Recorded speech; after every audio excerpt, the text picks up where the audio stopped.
Hi guys, I'm Mario and today we'll talk about how to reset Instagram Explorer page. Let's open Instagram app. Now we tap the search icon at the bottom. This is the Explorer page of Instagram. Here Instagram picks photos and videos it thinks you'll be interested in.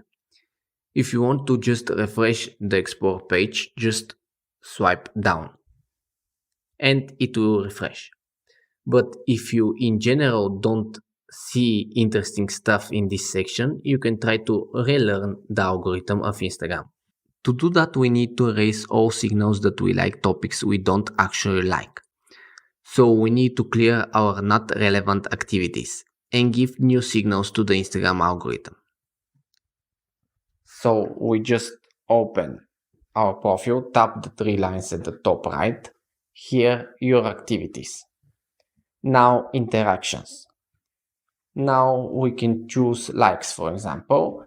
If you see any pictures of topics you don't like, just delete them. Do the same with comments. Here, recent searches, you can delete here as well. And link you have visited. So you can delete that as well. And that's pretty much it. Start liking the topics you actually like, and eventually you will fix this problem. If you like this video, give it a like and subscribe to see more. Thanks for